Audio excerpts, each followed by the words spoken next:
Today in the crypto space, we see a bit of green price action to the upside, Bitcoin up approximately 1%. However, Ethereum right now is leading the way to the upside, up approximately 4%. The rest of the crypto space, the altcoins are pretty much in the green. We have some good gainers, Uniswap, Arbitrum, Tau, Optimism, and many, many more.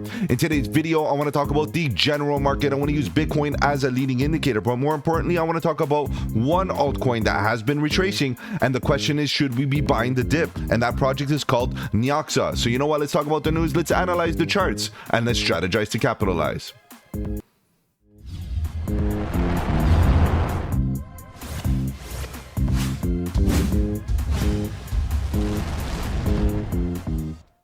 Welcome to the channel. My name is Mike, and let's get right into it, guys. If you're new to the channel, welcome. On the channel, we talk about cryptocurrency, Bitcoin, Ethereum, and all the altcoins, looking for opportunities, whether we go up or down, bearish or bullish, it doesn't matter. All we want to do is stay one step ahead of the market so that we can capitalize on any of this volatility. And if you appreciate the strategy, subscribe to the channel, click the bell so you don't miss out on any of my future videos, including the live streams at 7:30 Eastern, where we talk about crypto news and price action. Guys, if you have any projects you want me to cover here on the channel, feel free to let me know in the comment section below. You can hit me up on the socials. The links are in the description. And of course, guys, join that Discord. The Discord is where it's at. Lots of good alpha, trade setups, fundamentals, and learning material. All right, guys, let's begin. Let's take a look at the top 100 here real quick and see what's going on. You can see that Bitcoin is still within its sideways consolidation. Yes, it's up from the range.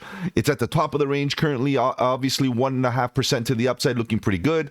And you see Ethereum up approximately 4% in the last 24 hours, showing strength over the market, which is a good indication here, guys, that we're seeing a bit of the rotation, the money flow, potentially getting into altcoins in the next little while. So this is why I'm obviously keeping an eye on Bitcoin dominance and the relationship between Bitcoin and altcoins, because if we do get a signal that altcoins are ready to run, guys, we got to make sure that we have those bags packed, ready to go. And of course, tonight at 7:30 Eastern, we'll talk about the potential altcoin season, and we'll be looking at altcoins that we should be scaling in, basically preparing those bags for the bull run, for an altcoin season, for some bullishness. All right, so let's continue going down here. Let's see what's going on. We have BNB going sideways. Solana, guys, Solana had some downtime. Here we go again, guys. Remember, I've been saying that Solana works great when it works.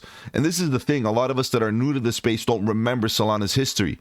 Solana had a lot of downtime in the previous bull run, you know, at least 3 times, if I'm not mistaken. Now, the thing is that when the network starts to get congested again, and a bit of activity, a little bit of interest, is Solana going to hold up? Is Solana going to have more downtime, take coffee breaks here and there? And for me, that's a big problem. We can harp on Ethereum as much as we want, and we can talk badly about Ethereum's gas fees all you want. But at the end of the day, Ethereum doesn't have downtime, and it never has, right? So the reality is, in the last little while, we were able to basically count on Ethereum, and basically we get what we pay for. Those gas fees, at the end of the day, yes, they're high, but we can rely on Ethereum. Now, Solana is great. You guys know I'm bullish on Solana. I bought the dip on Solana when everybody was very, very fearful. I was accumulating, but at the end of the day, it's not a good look here, guys. We got to make sure that this tech, of course, there's going to be growing pains along the way. We're going to have a few days that are down, coffee breaks here and there, but we ultimately want to get into projects that have great fundamentals, including zero downtime. So Solana has to get their act together. Let's continue going down here. We have Cardano going sideways. We have AVAX. I'm bullish on AVAX. Zero downtime on AVAX. Great ecosystem, growing ecosystem. Cardano's ecosystem is finally growing bit by bit, showing a bit of strength here. We could see Cardano, maybe get a bit of a bounce, but ultimately still going sideways. We have Dogecoin sideways. Chainlink maybe going to come down for a bit of a breather. It is down approximately 2.5%. It has done very well in the last little while. So a bit of a breather to the downside will be absolutely normal and acceptable. And of course, the question is, should you be buying the dip? Guys, if you're on sidelines, I would be prepared with a bit of cash on the side, ready to deploy on some retracements across the market. Remember that we have the halving around the corner. We have the bull run that could be, starting any moment now. And at the end of the day, this is the time to start taking risk. Any retracements at the current level should be considered as buy opportunities. We have Polygon Matic getting a bit of a bounce to the upside. And if you notice, there's a bit of a trend here. Anything that is related to Ethereum in the current state is getting a bit of green green. Even staked ETH on Lido is looking pretty good. We have Polygon looking great. We have Optimism and Arbitrum, both layer 2s, also doing very good. Uniswap, of course, the main DEX on Ethereum, is looking really good right now, up approximately 6% and potentially breaking range here by making a higher high. So this is looking great. And again, guys, the Ethereum narrative is not a narrative that just belongs to Ethereum. It's going to be part of the altcoin narrative. So if you're in altcoins, you want Ethereum to show a bit of strength here, guys. So lead the way for these altcoins. We have a lot of them doing good. Again, Optimism is doing good. What else do we have? BitTensor Tau still, what a beast, up 12%. Again, is it going to get a bit of a correction? Perhaps. Just remember, at this current state, BitTensor has been moving significantly, and it hit a great bullish price target of, and ultimately getting in at this current moment could be a scenario where you become exit liquidity. So be very careful here, guys. You know how bullish I am on Tau. Getting into a bullish position at this current moment is really, really risky here. Near Protocol going sideways. I'm bullish on Near. I like Near Protocol. I like a lot of these layer 1s, guys. I'm rooting for all layer 1s, and especially ones that haven't really done their time, meaning get their opportunity, and Near Protocol is one of them. So I'm expecting a bit of a bounce at any moment. We have, again, Arbitrum looking good. HBAR, their Hashgraph got a bit of a nice green pump, but a bit of a retracement at the same time. So looking okay. Caspa going sideways. Stacks shouldn't be moving too much here because it is based on, Stacks basically follows the Bitcoin narrative, and Ethereum is showing strength right now. So anything that relates to Ethereum should be doing well. Render going to the downside a little bit. The Graph GRT getting a nice bounce to the upside, guys. From my experience, the Graph GRT, when it moves almost like a Thor chain rune. When it moves, it just melts faces. So this is the thing here, guys. I'm happy to have a position on GRT for that main move when it does make it. Quant still at $100, give or take. Not really interesting. Rocket Pool ETH, again, anything ETH is basically outperforming the market right now. And if we keep on scrolling down, we have a lot of sideways. There's a lot of sideways, a lot of projects trying to break range and break out to the higher levels.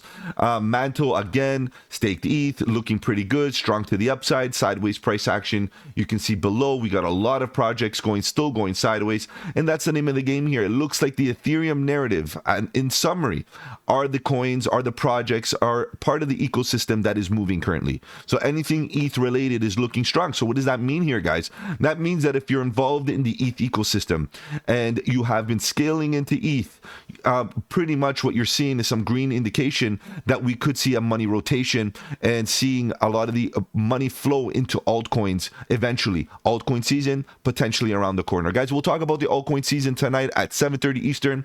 Feel free to join because it's a great time and place to make those requests for any projects that you're interested in. All right, guys, let's begin. Let's take a look at Bitcoin. Today's video is all about Neoxa, but I want to look at Bitcoin, see what's going on here.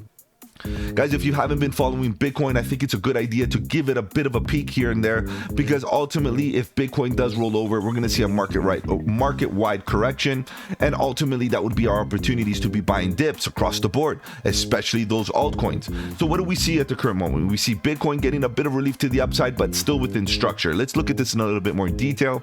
You can see that as long as Bitcoin is within this range, I am not really active with Bitcoin trading. I'm going to let it simmer. I'm going to let it hang out. At the end of the day, even if it breaks out, guys, how high could we go? Do we get to a 50K? Great. That would still be awesome. A nice impulse to the upside. The reality is that Bitcoin has done a great job from its bottom without a major retracement so far. So for me, you know, ultimately it's all about risk. It's a bit risky right now to get into a fresh long and expect this thing to continue going to the upside forever and ever. I do expect Bitcoin to go sideways in a distribution phase. And ultimately what you can see is a bit of whipsaw price action. Straight up, straight down, whipsaw, getting the longs and the shorts wrecked. And then all of a sudden going sideways for a potential distribution. And if that's the case where we see Bitcoin going sideways, you know what's going to happen. It's going to get boring out here. And we already see a little bit of the boringness in this market.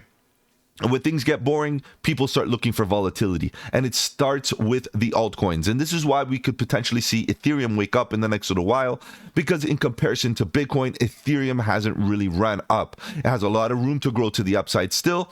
And in that case, it's a better risk to reward ratio to get into Ethereum. There's a lot of talk about the ETF, Ethereum ETF, that it could be around the corner, and that's a good catalyst for a move to the upside as well. So we got to consider all these factors. That Bitcoin at the current moment has done a great job, and although it could continue to the upside, I'd rather get into altcoins that have yet to move. All right, today's video is all about NEOX, Neoxa. Guys, what a retracement. Of course, a lot of these altcoins have been retracing, and these are opportunities. If you were bullish on this pump to the upside, guys, now the question is, what's going to keep you bullish? Did anything change fundamentally? Do you still appreciate the technology? Do you still like what the Neoxa team is still trying to provide as a software solution? If you are still bullish, guys, there's no reason why you shouldn't be DCAing. Guys, if you need a deep dive on Neoxa and you want to know what it's all about, of course, I did do a deep dive earlier on. Down, if you scroll down on the channel, you got lots of deep dives. I give you updates along the way about Neoxa, but I did do a deep dive a while back, and it does spell out a lot of the details that you need in order to get fundamentally bullish. It is part of the gaming narrative. It is basically allowing traditional games, Web 2 games, pretty much, the opportunity to basically become tokenized, and you can earn while you play these games, which are really good because a lot of the games we play already. We have GTA 5 and many others. Guys, go check out that deep dive if you're looking for information to become fundamentally bullish. But when you look at price action, you got to admit it's not looking the greatest, right? Neoxa did break nice horizontal support, fell through the volume gap, and guess what, guys? We're back at horizontal support again. And you guys know that here on the channel, I follow volume gaps. I look for these weak spots because the weak spots tend to give you opportunity. And the reason why I like this level is this is the thesis here. We got a volume gap that we're at the bottom of the volume gap. We got previous price action right here looking pretty good. We got low and a low right here that's going to act as support and perhaps get a bit of a reaction. We have a point of control that we definitely got a reaction off of, the red line. You can see that the majority of the supply and demand is right in the zone, and we got a nice level of support that we already tested and touched and got a nice reaction to the upside. Now the question is, do we get signs of bullish divergence? Do we finally get a sign that we are getting a pivot point? Guys, we are approximately, I would say 24 to about 48 hours ahead of a potential sign of bullish divergence here on the daily. If it does happen, it's going to happen now. In the worst case scenario, guys, we keep on falling. This is the reality. There's no guarantees in trading. All we can do is prepare for possibilities. And the reality is the majority of the weaknesses already has been tested. We fell through the volume gap. The next zone below has quite a bit of volume. You can see a lot of market participation got involved into this pop to the upside. And then all of a sudden we start to see weakness again down here below the 0.002 level, which means that ultimately if we come to this zone, this is the last line in the sand type of zone, where if we start breaking below, forget about it. This thing's coming down and we're going to get into really bearish price targets. At the current moment, you have to understand that what we're looking for is an indication of a pivot point. We want an indication of a change of character. We've been making lower lows and lower highs consecutively in this retracement. All of a sudden we want to change. We want to see that we are creating perhaps even a higher high or a higher low, but we need that data first before we can get really bullish on buying the dip. So the daily is almost oversold. You can see here on the RSI, we got oversold, tagged it in. We could be coming down for a back test, a confirmation here, maybe even getting a higher low or double bottom or something like that. We could even get extremely oversold and see the momentum get down into this level. And if that were to be the case, you can expect a further continuation to the downside to test these lows down here at these lower levels. We got a few volume gaps that we could use as support, but it's not looking good. Ultimately, if it breaks below this level, I'm done buying the dip. I'm going to have to commit to more capital deployment at this level here below 0.002. However, is it likely to happen? If we get a bullish divergence, it's unlikely. This is a good level of horizontal support. Look at the MACD potentially getting a cross to the downside and potentially continuing to the downside in the bearish control zone. So it could be that we get that dip. So we're a little bit of ahead here. We're trying to use this horizontal support that we're at for potential support and get that bounce. The 4 hours in the chop zone, you can see a lot of choppiness happening. However, if we zoom in and we start looking at what's happening here on the 4-hour, you can see a nice double bottom here on these histogram bars. You can see the EMAs are potentially looking to get to bullish control zone and potentially get to the top half of the MACD, which usually gives us some good bullish price action. We were really bearish. We came up, went choppy, came down for a back test, went back up, went choppy. Do we finally get that impulse and get over to the bullish side of things? And that would give us a nice pop to the upside. Okay, so let's go back to the daily. Actually, let's go back to the price action, and you can see that ultimately, as the momentum is kind of going, price action is going sideways, the momentum is also kind of going sideways here in the chop zone. So a very, very difficult place. We are potentially getting support here. You can see that the market looks like it wants to get some support. We're getting many touches here on the horizontal. So taking risk here, calculated risk, is good. Let's go back on the daily. Ultimately, the daily can be, you can mitigate risk. You can put a stop loss right underneath this cluster and just expect that if we make a lower low that you're going to stop yourself out, or you could DCA very slowly. For me, that's a great option. Why? Because the halving is around the corner. The potential bull run is around the corner. This is an opportunity to be buying deep retracements. What kind of retracement are we looking at here? Let's do a Fibonacci retracement from a swing low to swing high. We're looking at a potential retracement of currently at about 786 retracement. Fibonacci 786 is a deep retracement. It's a healthy retracement. We blew right through the golden pocket. We came down to the 786. The next level is the 886. And if we do come there, guys, that would be the last line in the sand type of zone, right around here, where I would potentially buy a little bit here and scale up my position, and that would be done with it. I would be done with it. No more buying the dips on Neoxa if it comes lower than that, because then you start getting into price discovery, dip discovery. Who knows how low we're going to go? However, as you get closer to the previous low, closer to invalidation of your bullish thesis, the risk to reward improves. Why? Because you're getting closer to your stop loss zone, which should be below these lows right here. Should be at about 0.0015. You got to get yourself out, because who knows how low we're going to go in that scenario. Now, we could get to extension levels. We could come down for a slightly lower low and then get a nice recovery. This is the problem with this current state of the market, is that we could be in a potential bull run leading up to a bull run, and all these little dips could get quick reactions to the upside, quick buy up opportunities, and then you're going to be exiting your position. So I rather DCA in this level. At this current moment, I rather DCA and accumulate slowly rather than putting stop losses, exiting my positions, and then seeing the price get quick reactions to the upside, and then you basically missed out on your position. And for me, losing a position on a retracement down to the 786 right before the bull run, in my opinion, is not the greatest scenario.